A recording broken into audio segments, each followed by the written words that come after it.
घुसपैठ को लेकर जुबानी बातों से इतर अब केंद्र सरकार ने ठोस कदम उठाना शुरू कर दिया है। डेमोग्राफिक चेंज यानी आसान भाषा में कहें तो किसी जगह की आबादी समय के साथ कैसे बदलती है, इसका अध्ययन करने के लिए एक उच्च स्तरीय कमेटी बनाई गई है। मैं मीडिया के साप्ताहिक कार्यक्रम बिहार इस हफ्ते में आपका फिर एक बार स्वागत है। आज हम आपको बताएंगे मोकामा में आधा दर्जन से ज़्यादा पुलिस कर्मचारियों की तलाशी लिए जाने की पूरी कहानी क्या है।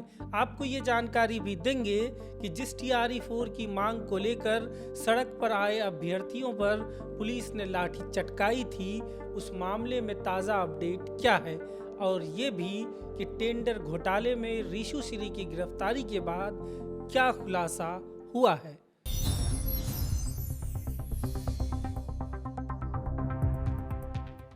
पिछले साल 15 अगस्त को प्रधानमंत्री नरेंद्र मोदी ने डेमोग्राफिक बदलावों का अध्ययन कर अवैध घुसपैठियों को देश से बाहर निकालने के लिए एक उच्च स्तरीय कमेटी बनाने की बात कही थी। उस घोषणा पर अब काम शुरू हो गया है। 26 मई को एक प्रेस रिलीज जारी कर केंद्र सरकार ने एक हाई पावर डेमोग्राफी मिशन बनाने की घोषणा कर दी है। इस कमेटी के अध्यक्ष रिटायर्ड जस्टिस प्रकाश प्रभाकर नावलेकर होंगे। कमेटी के सदस्यों में जनगणना आयुक्त Mrityunjay Kumar Narayan, retired IAS Durga Shankar Mishra, retired IPS Balaji Srivastava और प्रधानमंत्री की आर्थिक सलाहकार परिषद की सदस्य डॉक्टर शमिका रवि होंगे। वहीं गृह मंत्रालय के संयुक्त सचिव कमेटी के सदस्य सचिव होंगे।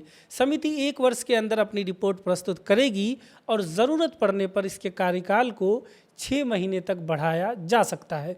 जस्टिस नावलेकर 2004 से 2009 तक सुप्रीम कोर्ट में कार्यरत रहे। इस दौरान वे उस बेंच का हिस्सा भी रहे जिसने संसद हमले के दोषी अफजल गुरु की फांसी की सज़ा को बरकरार रखा था। रिटायर होने के बाद जस्टिस नावलेकर को 2009 में मध्य प्रदेश का लोकायुक्त बनाया गया था, लेकिन ये नियुक्ति काफ़ी विवादित रही।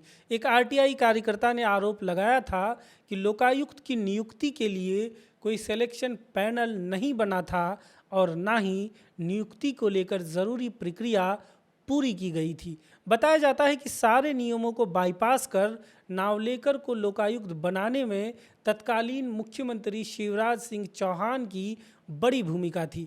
उस वक्त चौहान के खिलाफ लोकायुक्त में भ्रष्टाचार का एक मामला चल रहा था। नावलेकर के लोकायुक्त बनने के बाद लोकायुक्त कार्यालय ने शिवराज सिंह चौहान और उनकी पत्नी को उक्त मामले में बरी कर दी थी। 2014 में चौहान सरकार ने मौजूदा लोकायुक्तों को उनके निर्धारित 6 वर्षीय कार्यकाल के बाद भी पद पर बने रहने की अनुमति दे दी। इसलिए जस्टिस नावलेकर ने 2015 के बजाय 2016 में अपना पद छोड़ा। लोकायुक्त के पद से रिटायर होने के बाद वो जबलपुर में रह रहे हैं। उन्होंने कमेटी के अध्यक्ष पद पर अपनी नियुक्ति को लेकर आश्चर्य व्यक्त किया और कहा कि उनके लिए ये बिल्कुल नया विषय है। वो जल्द ही इसको लेकर कमेटी सदस्यों से बैठक करेंगे और आगे की रणनीति तय की जाएगी। अब बात करते हैं टेंडर घोटाले की। मान लीजिए कि आप एक कंपनी चलाते हैं और आपको किसी सरकारी प्रोजेक्ट का टेंडर चाहिए, तो आपको बस इतना करना है कि प्रोजेक्ट पर होने वाले खर्चे का लगभग 5 से 7% हिस्सा एक शख्स को दे देना है। वो शख्स सरकारी बाबुओं को अपने प्रभाव में लेकर आपको शर्त या प्रोजेक्ट दिलवा देगा। ये हैरान करने वाला गोरख धंधा कई साल से बिहार में चल रहा था और इसका सरगना है रीशु रंजन सिन्हा उर्फ रीशु श्री। बुधवार की देर रात रीशु श्री को गिरफ्तार कर लिया गया।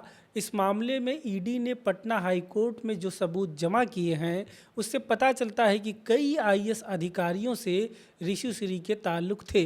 रीशु श्री टेंडर पाने की इच्छुक कंपनियों से कमीशन लेता था और उस कमीशन का 2 से 3.5% हिस्सा रीशु श्री उन अधिकारियों को दे देता था जो उस कंपनी को टेंडर दिलाने में मदद करता था। रीशु श्री का नाम पिछले साल अक्टूबर में सुर्खियों में आया था। दरअसल उस वक्त ED ने बिहार में कार्यरत IAS अफसर संजीव हंस को गिरफ्तार किया था। ED का कहना था कि संजीव हंस कुछ निजी व्यक्तियों और संस्थाओं के साथ मिलकर भ्रष्ट आचरण में लिप्त है। ईडी का कहना था कि वो कंपनियों को टेंडर दिलाने के बदले कंपनियों से मोटी रकम लिया करते थे। जांच जब आगे बढ़ी तो कई और अधिकारियों के नाम सामने आए जिन्होंने टेंडर देने के बदले कंपनियों से पैसे लिए थे, लेकिन कंपनियां और अफसर सीधे एक दूसरे से संपर्क नहीं करते थे। इन दोनों का संपर्क बिंदु ऋषु श्री था। उसकी गिरफ्तारी के बाद जिस तरह जांच आगे बढ़ रही है, अनुमान है कि कई सरकारी अधिकारी जांच के दायरे में आ सकते हैं। मोकामा का सोनू मोनू तो आपको याद ही होगा, नहीं याद है तो हम आपको बता देते हैं। पिछले साल मोकामा में एक भीषण गैंगवार हुआ था। इस गैंगवार में एक तरफ बाहुबली विधायक अनंत सिंह थे और दूसरी तरफ सोनू और मोनू, दो भाई।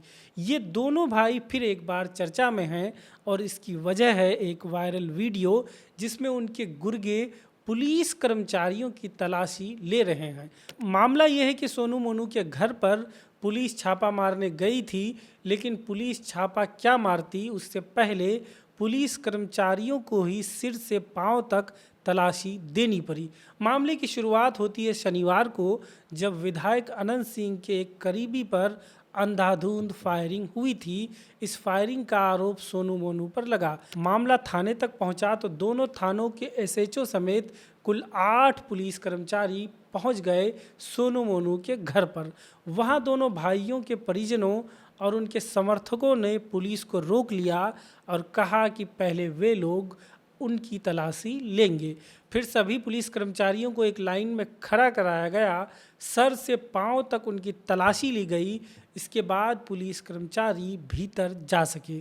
मौके पर किसी ने पुलिस कर्मचारी की तलाशी लिए जाने का वीडियो बनाकर सोशल मीडिया पर शेयर कर दिया। पुलिस वालों की किरकिरी हुई तो वरिष्ठ पुलिस अधिकारी कार्तिकेय शर्मा सक्रिय हुए और उन्होंने दोनों थानेदारों को निलंबित कर दिया। एसएसपी कार्तिकेय शर्मा का कहना है कि लाइन में लगकर पुलिस का तलाशी देना गलत है। हालांकि ग्रामीण कार्य मंत्री सुनील कुमार, जो पूर्व में आईपीएस रह चुके हैं, उनका कहना है कि ये सामान्य प्रक्रिया है। उन्होंने कहा कि तलाशी के लिए गई पुलिस को खुद तलाशी देनी होती है, उसे बताना दिखाना होता है कि उसके पास कोई आपत्तिजनक सामान नहीं है। ऐसे में पुलिस की हुई तलाशी विधि सम्मत ही है। बिहार सरकार ने टीआरई 4 के लिए जुलाई में वैकेंसी निकालने का निर्णय लिया है। हालांकि इस चरण में महज 20,000 शिक्षकों की बहाली होगी, जबकि सरकार का वादा 46,000 शिक्षकों की बहाली का था। शिक्षा मंत्री मिथिलेश तिवारी ने कहा है कि टीआरई 4 के लिए नोटिफिकेशन जारी करने की तैयारी चल रही है और किसी भी सूरत में जुलाई में भर्ती प्रक्रिया शुरू कर दी जाएगी। यहाँ ये भी बता दें कि पिछले दिनों टीआरई 4 यानी शिक्षक नियुक्ति के लिए चौथे चरण की वैकेंसी निकालने की मांग करने पर अभ्यर्थियों पर पुलिस ने लाठीचार्ज किया था। उधर बिहार में हुआ एआई समिट एक दूसरे विवाद के चलते सुर्खियों में रहा। एआई समिट के उद्घाटन कार्यक्रम में मुख्यमंत्री सम्राट चौधरी ने कुछ ऐसा कह दिया कि राजद नेता व समर्थक नाराज हो गए। सम्राट चौधरी ने कार्यक्रम में कहा था कि पटना में 4,000 से अधिक सीसीटीवी कैमरे लगे हैं।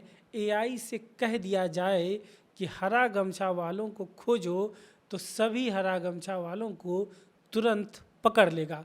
चूँकि राजद के झंडे का रंग हरा है और पार्टी के नेता से लेकर समर्थक हरा गमछा गले में डालते हैं, तो सम्राट चौधरी के बयान को राजनीति से जोड़ दिया गया है।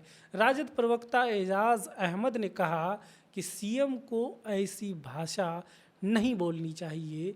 सम्राट राजद की पाठशाला से ही निकले हैं।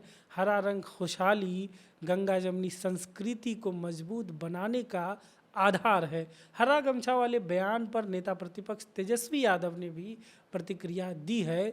उन्होंने कहा कि हरा गमछा हो, नीला गमछा हो, मुख्यमंत्री की इस तरह की सोच पर उन्हें हंसी आती है। जाते जाते कमेंट कर ये ज़रूर बताएं कि मुख्यमंत्री के इस बयान पर आप क्या सोचते हैं।